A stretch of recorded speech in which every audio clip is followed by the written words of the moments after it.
Welcome to another episode of Higher Learning. I am your host, Rashid. This isn't just a podcast, my friends. It's a front row seat to how elite leaders build iconic teams. The kind of leaders who spot potential others overlook, who build cultures people don't want to leave, and who set the bar and then raise it. Work and how we work is evolving at a rapid pace like no time in our history. Our guests will give you insights on how to stay out in front when it comes to leadership, management, artificial intelligence, and developing the skills that actually matter. Whether you're a founder, a hiring manager, or just obsessed with building the right way, this is your spot.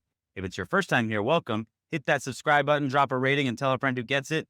And to our longtime listeners, we appreciate you. Now let's get to today's guest. Today, we are joined by somebody very special. Tara May is the CEO of Aspiritech, a pioneering tech company that creates meaningful employment, training, and career paths for autistic and neurodivergent professionals. A 25-year veteran of digital transformation, she blends tech leadership with cultural change, building scalable QA, cybersecurity, and skills programs that prove inclusion drives measurable performance. A tireless neurodiversity advocate, Tara partners with national initiatives and community programs to make Aspiritech a global model for how businesses can tap often overlooked talent while improving outcomes for both people and organizations. That was a mouthful. Tara, how are you doing? I'm always wonderful. How are you? I'm so great. You are giving me life. You are giving me energy. I appreciate you being here. Did we do an okay job with the introduction? That was extraordinary. I loved it. Yeah. I'm going to talk to our team about, maybe canning that first part of the intro so I don't have to say it every time because it does take a little while to get through.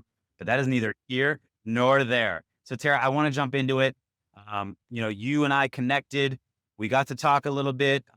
I have 4 children. My son is neurodiverse. He's 6 years old. He's the light of my life.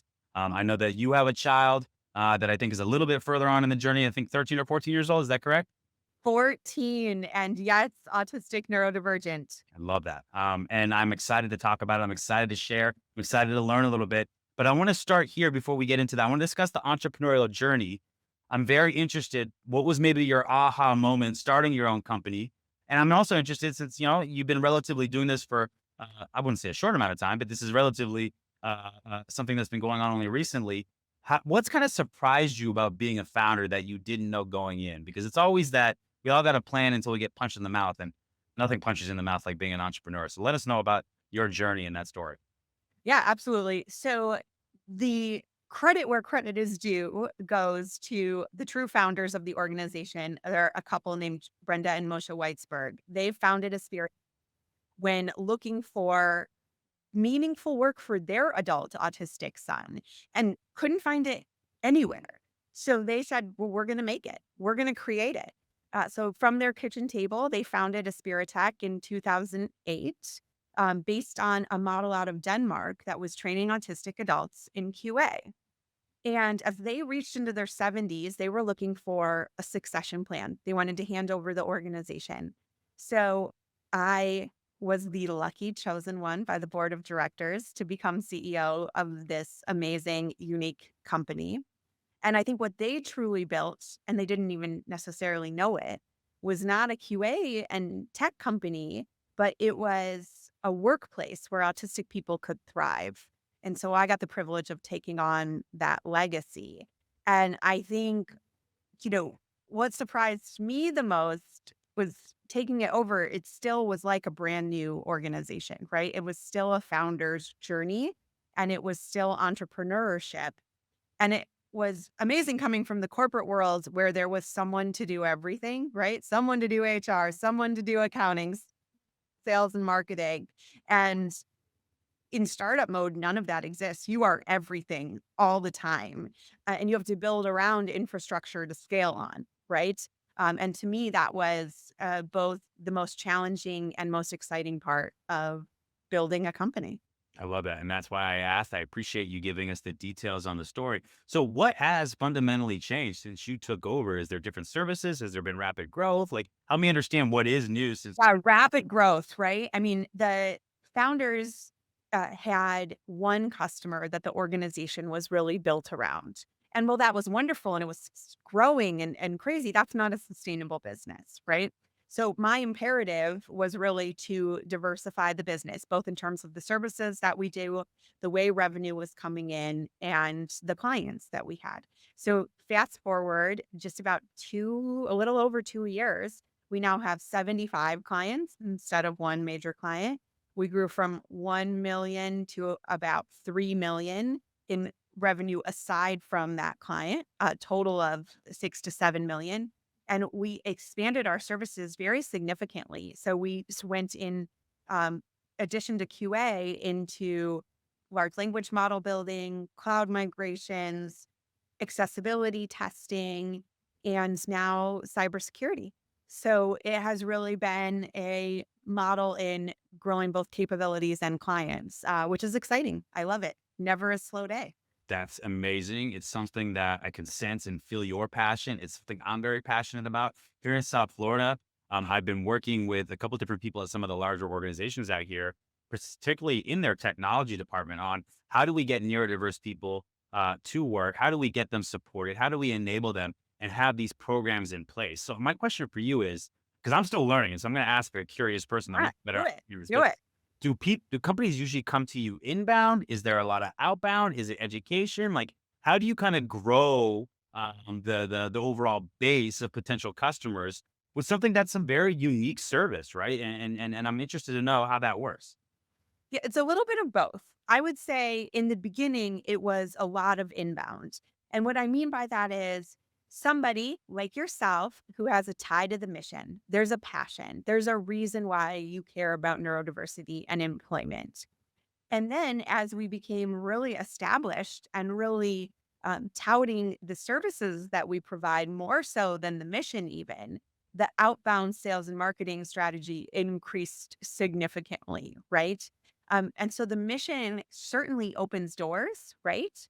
But it's our proven model and the incredible work of our team members who earn every penny of their paychecks that keeps customers coming back in a services model, right? So I think we went from mission driven to quality driven, and the two go really hand in hand together. I love that. And then what about from the candidate side? How do you engage different parts of the community? How like do people come to you? Is it at events? Like how do you get these really talented neurodiverse technology professionals to be part of the organization? I love that question because it gives me a chance to state what a big problem we have today here in the US, which is that the under and unemployment rate for autistic people is often cited at around 80%. That is a lot of people. And it is not because of intelligence or capability or talent. It's because, well, it's primarily because of the interview process hurdle, right? Autistic people often struggle with social issues, with eye contact, with new environments. And those are all really critical pieces of interviewing that might not have anything to do with your ability to contribute and a wonderful value set to a workplace, right? So we're all about removing those hurdles and barriers and stigmas and opening up a path for autistic people to share their talents in the workplace. And love you bringing that up. That is such an interesting insight there. I was talking recently. I might even posted about it recently on that. You know, with how somebody shows up in the interview, a lot of times is almost never indicative of what kind of professional they're going to be. And the example I was using was, you know, when people interview with me, a lot of times they see CEO, they see founder, and sometimes they're nervous, right? And I've had to train myself to look beyond things that would be typical with nervousness to try to see the individual. In fact, what I try to do, try to create an environment where they feel more comfortable, right? And so I can only imagine for somebody autistic and neurodiverse, right? They don't have a lot of the same social cues that we learn and that comes with our growth, right? And that doesn't mean that they can't be really excellent at the job. Many times more excellent than somebody that has some of those more traditional kind of like social awareness skills. And so I think that's a really great call out. Is there something you'd recommend for companies that to maybe create a better interviewing environment that they can kind of alleviate some of that concern, or is it training them to look at more important things, or is it async technology testing? Like, what would you just recommend for a company that's like, you know what, that is a problem. How do we get better about this? Yeah, so we have a few strategies that we recommend, and they're really easy to implement, right? The first thing is to just be aware of it, right? So I was speaking to a group of CEOs a few months ago who were lamenting the talent pipeline around tech and AI specifically and automation. And one of the things I said to them was, well, what are you looking for? When someone walks in the door, what are the skills you want to see when you're interviewing them? You're the hiring manager. And one of the CEOs so kindly got up and demonstrated for me, right, that he is looking for eye contact and a firm handshake and the ability to articulate their job skills. And I said, well, what does that have to do with being an LLM coder? Right? Like nothing. So to me, one of the most important recommendations is to have your interview process allow people to showcase the talents and the skill sets that they're actually going to be using on the job, right? And not necessarily their ability to sell themselves, unless you're hiring a salesperson, in which, of course, like charisma and eye contact and firm handshakes matter, right? So if you're hiring for someone to work on a complex data set, maybe you're giving them a sample to showcase what they're capable of, right? Maybe you're bringing them in for a day, which we often do at interviews, and allowing them to show you. Walking around in a tour can be a great way for a technical person to all of a sudden be asking questions that show their know-how, right? But none of this has to do with sitting down and having a 15-minute conversation where they articulate how good they are at things. So it's just a lot of small things you can do. Another example, we provide interview questions up front. Well, a lot of our neurotypical people absolutely love that because they've had time to prepare their answers. They've had time to be thoughtful. If you have a different processing speed, this allows you to gather your thoughts, perhaps even write them down if written communication is sort of your jam. So there's a lot of small things you can do to help the interview assess the skill set rather than the personality. And here's one of the best byproducts of what you just said. You actually have a higher correlation of knowing how they will perform in their job by watching them perform the duties of the job or have an understanding of the actual skills that matter for the job. And you know what the irony of what you said is? I was just talking about this with somebody today. We have a software called Aon that a lot of the big use cases around from an interviewing perspective is account executive, account manager, sales hires. Do you know why? Because there's actually a pretty low correlation on a sales hire because they're so charismatic in the interview. They do such a great job. And then they start working for you. You're like, well, wait a minute, what happened? Like, this isn't the same thing. It's actually being good at interviewing, even if those are the qualities of the job, is actually a very poor correlation with actually being successful in the job. Because when it comes to being a salesperson, sure, you want to have somebody charismatic and charming and all that good stuff. But, you know, can they use a CRM? Can they keep organized? Can they ask the right questions? Can they be an engaged listener? These are actual qualities of a great salesperson in a lot of the cases. That's such a great point, Oz. You're making me rethink my example, right? Because you're right. Like you have automated email sequences. Are they going to be able to do that in 2025, right? Keeping track of everything in Salesforce, pipeline monitoring. That's the You're net of this at the end of the day is that a lot of yeah, times the what you learn in an interview is not applicable to what needs to be done in the job. And so you've got to go deeper and you've got to work harder and you've got to understand your job better to better identify people. And it's not just about giving an opportunity to somebody neurodiverse, it's about hiring the best person for the job. And you can do that and have truly meritocratic hiring by just being a little bit smarter about the way that you conduct your interview process. I love everything you're saying. Um, can you tell me some misconceptions of maybe people might have about neurodivergent adults in the workplace? Maybe some examples of where you have seen a neurodivergent professional excel, where maybe somebody neurotypical would not? yeah. I'll give you a couple really fun examples. I sort of spend my life entrenched in this, so I could go on and on, but I will not. I promise. So here's one stereotype. We are a tech company, and tech is our jam. But not all autistic people are limited to tech and highly detailed focus work. In fact, some of our best people are so brilliantly artistic and creative that we launched a creative services line, and we have a fantastic partnership with the San Diego Museum of Art, right?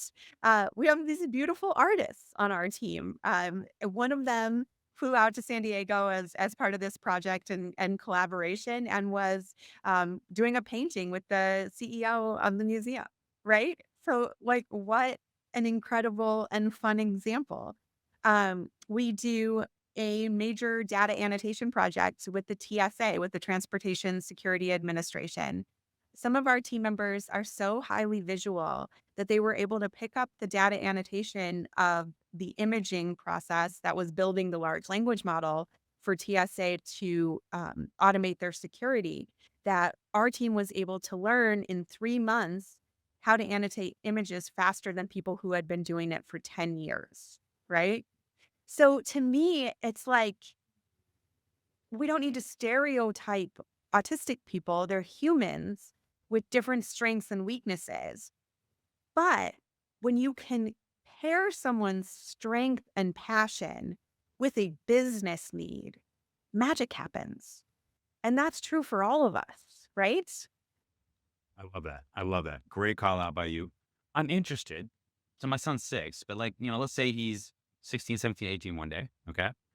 And I think You will be before you know it. for sure, for sure. And they all, I got 3 other children too, and they grow like weeds. But what I'll tell you is that, sometimes just like the professional systems in place have Hmm. had failings on neurodiverse Absolutely. children, right? So has education. So let's say that I wanted my son to get in technology, or I wanted him to learn QA.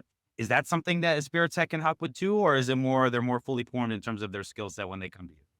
No, absolutely. So interestingly enough, even though it's imperfect, there are way more support in place in preschool and K through 12 than ever before. But as soon as you graduate from high school, they're gone. They're done, right? And they don't exist in the rest of the world. And that's one of the things that Aspiritech seeks to change, right? We want workplaces to also be supportive environments that think about people's needs and that there's a return on investment for that kindness, right? So that's one point I would make. The second point I would make is that Aspiritech has an incredible academy. It is absolutely free for autistic participants to train for careers in QA and cybersecurity and other tech fields. And what we do is we teach the hard skills right alongside the soft skills, which for autistic people can sometimes be the harder piece, actually, and prepare them for the workforce. So if there are parents or autistic job seekers that are listening, the Academy is a great place to start. How amazing. What a What's really great interesting? company and service you offer and provide, not just for the neurodiverse, but also for the companies. Cause I think that's and actually really, it'd be a shame to look past what you're really doing to help them and help them get great talent at the organization that a lot of times is being done at a much higher and more efficient level than they might find with somebody maybe neurotypical. So I love everything you're doing. I want to bring it a little closer to home. Let's talk a little bit about your 14-year-old. What can you tell us about, it's your son, right? It's my youngest son. He's my baby. You can hear him stimming in the background. He's a happy Zoom stimmer. He is absolutely the light of my life. He was born autistic. You're born and you are autistic or neurodivergent every step, every day of your life. But we didn't know it until he was 5. He was pre-verbal until he was 7. Now a thriving 14-year-old in 3 honors classes. And it was Wait, through, did I hear that right? He was nonverbal until 7? yes. Oh my gosh. Wow. And you can imagine that's some tough years as a parent, right? Because you're figuring out how to communicate with each other other ways. I mean, I could tell when he squeezed my hand how anxious he was or what he needed, right? But it took us some years to figure that out. Um, and I think, it was in that journey that I fell in love with the concept of neurodiversity because you really learn that all of us, we all have different brains, right? We have 86 billion neurons firing in our brain, and they impact everything about the way we experience the world, how we walk through it, how we communicate, how we learn, how we socialize, who we love, everything. And his brain experienced the world so uniquely. It opened my eyes to a completely new way of thinking. And I figured out a lot about myself as a mother. I relearned how to be a mother. And I also learned that he was capable of absolutely anything if he had the right supports. And that starts to help you look at the world differently. I'm sure you feel the same way about your son. I'm sure he helps you look at the world differently. Finding the right talent for your team doesn't have to be a struggle. Meet Aon Hire, the world's first hiring experience management platform designed to transform the way you hire. Powered by AI, Aon Hire takes the hassle out of every step in the process. From smart resume analysis to customized interview questions, it saves you time, money, and effort. Plus, with real-time insights from every interview, you can quickly identify top candidates, reduce turnover, and stay on budget. And forget about note-taking, Aon Hire takes care of that for you. Ready to revolutionize your hiring process? Visit aonhire.com and get started today. Yeah, I'm gonna open up a little bit and share and be vulnerable. And to be honest, this is not for as public of a life as I have on LinkedIn and social media and being on this podcast. I have not shared much about this, but this is absolutely the perfect form to do so. So I will now. And I had a couple people ask me, they know I have 3 daughters that when I was an intern here recently and we went on trips and things like that. And somebody asked me, why haven't you posted about your son? And my thought was, it feels exploitative to make that the center of something with the thought of like cheap likes or engagement. That's not why I'm doing any of this. I want to be very authentic to myself. And maybe at the right time, in the right scenario, I bring it up in a more public part of it. But I think the way that, so let me kind of bring you back a little bit. So I'm the only one with my last name, long story. I grew up in a half Indian, half German family. Legacy was something that was talked a lot about. So having my name be carried on, to everybody from my wife to everybody I knew that was something that was really important to me. And so we had our first daughter, and then we had our second daughter, and we had our third daughter, right? And then there was a big gap in between, and it was a lot of conversation with my wife and I around, well, do you want to try again, right? And I know how important having a son is to you. It was kind of a, difficult, like intimate conversation. And ultimately, she was the one that was mostly championing it. So I said, all right, let's do it. And then lo and behold, we had a son. Okay. And son Jackson, he's born and he's beautiful. He's amazing. He's everything. Right. And we actually recognized it a lot earlier, right? We started recognized around 16, 17, 18 months, and he was diagnosed with autism at 18 months. And the initial thought was, I had to reconcile in my head, right? Right away, like, oh, well, this is going to be a little bit different than I kind of had in my mind, right? Initially, right? Not bad, not good, but it's gonna be different. And I had to get to that place there, right? And I think it took my wife even a little bit longer because it's very hard. There's a lot to it. Sometimes you feel very alone. She does a lot of the lion's share of taking care of our family. So I know, especially earlier on, right, where he'd be frustrated where he couldn't communicate like a kid at his age normally could, right? It was just difficult sometimes being a mother in that situation, especially when I was doing a lot of work. And certainly for myself, right? A lot of the things that I had had an ego about around legacy and, the quarterback of the team and things like that, I had to start to rethink. And then I really got to a really, really, really, really great place with it pretty quickly. And it's been this way ever since. The first thing that came to my mind was, okay, we all have expectations for kids, right? We want them to be the valedictorian. We want them to be this. And you know what? Neurodiverse, neurotypical, it doesn't matter. It almost never works out that way. And that's about you. That's not about the kid. And one of the things you learn about as you get older and your kids start to grow is that you just want them to be healthy, happy, and these types of things, not these predetermined thoughts you had. So this is just a different set of different predetermination, right? The other thing was, right, I'm a big mindset person, right? Once I kind of understand the new normal, I like embrace it, right? And there's so many things about, having my son be neurodiverse versus my neurotypical daughters, that's really special. Okay. I'll give you an example. Okay. I have a 14-year-old, a 12-year-old, and an 11-year-old. My son is so affectionate with me. I'll have like 30, 35-minute hugging sessions, them playing, wrestling, right? I cannot get my teenage kids to get anywhere near me on that. And one of my love languages is acts of affection. And I get that from him. He serves that for me, right? Another thing is that I never have to worry about him, being on his screen and not paying attention or going out with his friends and feeling that like, there's a need there. That's actually kind of like, Who's engaged? amazing. Totally from another level. Yeah. It really, it's, so it's not like, I'm going to tell you something. My sister has her third daughter, her third child daughter has Down syndrome. Hmm. I remember she's much older than me. And I remember when I was like a teenager, she said to me, I wouldn't have it any other way. Mhm. And I remember thinking in my youth, man, you got to think that. Of course you got to say that, right? And now You get I it. see it. I get it 100%. Not only would I not have it any other way, I am so much of a better person and parent because of my son. And I don't know what the future holds. I don't know any of these types of things, right? But I stopped getting worried about that. I'm living in the moment day to day. There's some really cool things. Like one of the things you realize is that, like, for his first few birthdays, obviously 4, 5, 6, right? Mhm. You don't even know he knows it's his birthday, right? He's eating cake and stuff like that. But you realize how much you do as a parent for validation, Yeah. right? And It means nothing. instead of Yeah. just doing it because it's the right thing to do and because he's happy in that moment, right? And I realized, like, my daughter's, he didn't say thank you to you for getting your birthday cake. He doesn't happen with him. It doesn't have to happen. I'm doing it because it's the right thing. I'm doing it because it removes all ego. What I didn't realize before my son is that I didn't realize how much ego played a part, right? And your own issues played a part in Oh, it who you are as a does. parent. Yeah, I Right? think it's huge And he role. removes all of that from me. And so he is the happiest kid.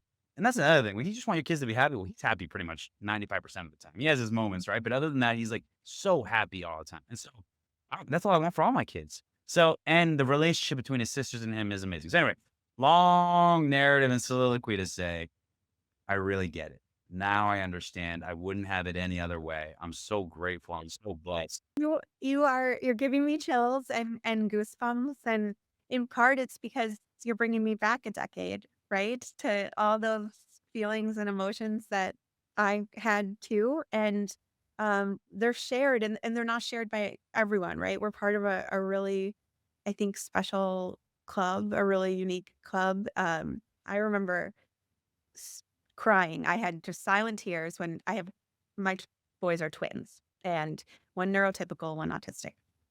So we're marching off to preschool graduation, and my neurotypical son runs off, joins his friends, ready to go on the stage for preschool graduation. And Shauka, my autistic son, he's clinging to me. He won't.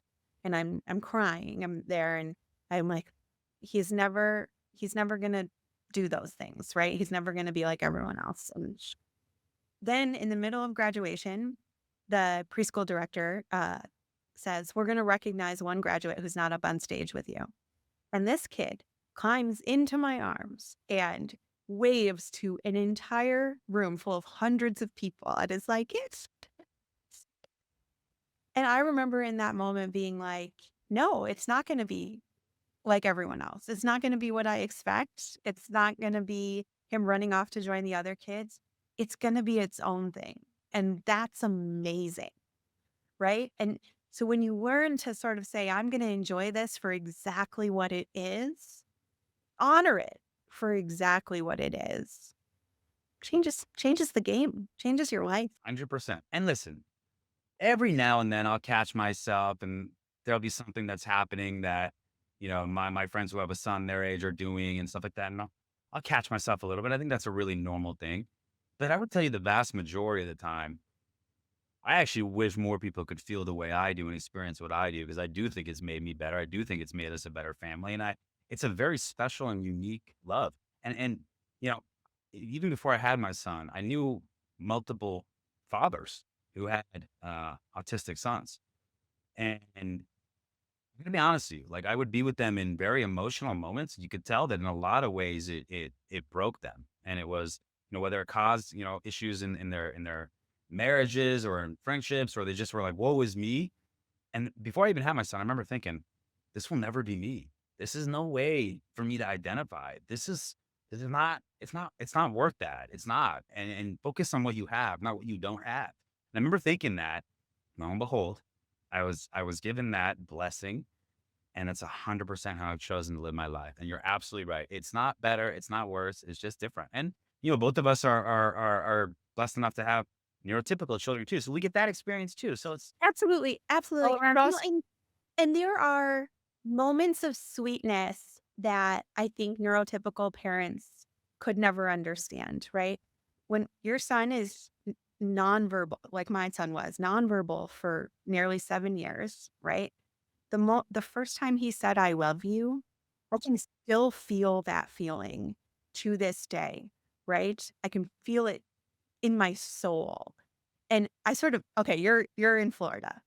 You don't know what a spring day feels like in Chicago after we've waited for it for months and months of terrible, horrible winter, but it feels so sweet. And I like in those sort of moments of parenting that you wait for a little bit longer than other people do. It's the same type of thing. It's a complete perspective flip because my Yes. daughter will come home with a B and I'll be really upset and like, how could you not like da da da? And then my son will just do the smallest gain something. And it's like you said, my heart flutters away. And it's actually good for how I parent the rest of my kids too, because then I realize, no, you know what? The first reaction wasn't the right reaction, right? So I'm with you. I'm so glad we got to share this. Like I'm so excited that you came on and we could talk about it. And quite frankly, I haven't really had the opportunity to share it. So I'm excited that we got a chance to do that and I talk feel about. honored. I feel honored that we got to have this conversation today. Yeah.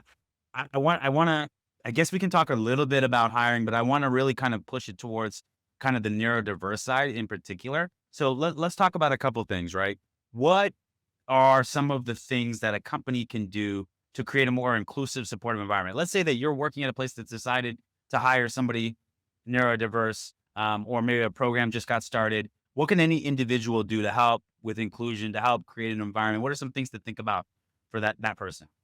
Yeah. First, just even talking about it is huge, right? I mean, when we think about all the kinds of people that we can hire, right? I think it's so valuable to think about so many different kinds of humans, right? Think about racial diversity, think about socioeconomic diversity, think about skill set diversity. Also, consider neurodiversity and disability, right? It's often something we don't talk about, but it really can provide so many benefits for your workforce. So first, think about it, right? Then your hiring practices and interview practices, right? As an HR organization, even just do a little bit of Googling about neuro inclusive hiring practices. That can go a really long way. Thirdly, your environment, right? Autistic people and neurodivergent people can be very sensitive to their environment. And there are so many quick and easy things you can do to create sensory friendly workplaces and environments, quiet spaces, allowing headphones, eliminating distractions, even thinking about color and arts in your workplace will open up brains and creativity. So, those are wonderful tools you can use. And then communication all day, every day. I think the best leaders are strong communicators. And if you're thinking about auditory learners, visual learners, and providing your communication in multiple formats, that is going to be so wonderful for everyone, but is especially critical for neurodivergent people. Love that. Great insights, tactics. I hope people are taking notes. That's some great stuff there. What about I imagine you have a really positive story, a memorable interview experience, right? For maybe one of the people on your team or something. Can you think of anything that you want to share with us? Yeah, absolutely. So I will share with you that we once interviewed with a person who chooses not to speak out loud. Now, I think it's a combination of their verbal skills and their social preferences, but we did the entire interview via chat. And first of all, their answers were so thoughtful, so profound, so detail oriented that I was like, I want to hire this person immediately. I mean, I was thinking about their follow-up emails, their ability to communicate on Slack, which we're a Slack company, but whether it's Teams, Slack, or Google Chat, doesn't matter. It's the same skill set. And I was like, this person is going to knock it out of the park. We never spoke a single word to each Wow. other. And did they knock it out of the park? Was that validated? Yeah. See, goes to show you. I love that. All right, what frustrates you about current hiring practices? And maybe we can make it about, what are some things, and I know you mentioned a little bit like what we're looking at and how the environment's maybe not conducive, but the typical hiring practice is something I've railed against for quite a bit of time. Is there Oh anything my God, that's so particular weird. about it that Well, for frustrates us, right? Like when I am hired, if someone opens with tell me about yourself, I struggle every single time. And I want to stab myself with a fork. Like, what? How am I supposed to jam my career and my identity into 90 seconds of opening conversation that you really mean as small talk, right? So to me, I'm going to echo what I said earlier. It's really let's try to figure out how a person is going to do at the job, right? That really matters to me. If I'm hiring someone for a metrics reporting job, I want to be able to see how detail oriented they are and how nerdy they can get in a Google sheet, right? So that is fundamental to neuro inclusiveness, but also it's just going to get you better people. That's really, really good stuff. I love that. I'm so glad that we could focus the hiring aspect because usually we're talking a little more broad based on core hiring philosophies. But I think this is just so action packed in terms of insights and things that people can learn about a subject that maybe they haven't really encountered or maybe they were wondering about but didn't have resources for. You've been amazing on that. I want to take it in a little bit of a different direction. I want to ask you a couple different things. We like to talk about AI a lot. You mentioned a lot LLM coders and people working. Where I'm going to say one thing I believe. And again, I'm going to open up here.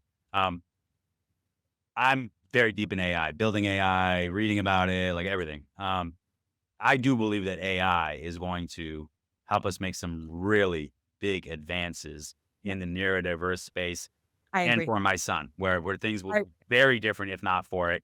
From every end of, no pun intended, the spectrum, right? Of what could happen, what's possible, and I like what kind of tools we could use. You tell me about why AI. It sounds like you've seen, hey, this is something that companies are looking for.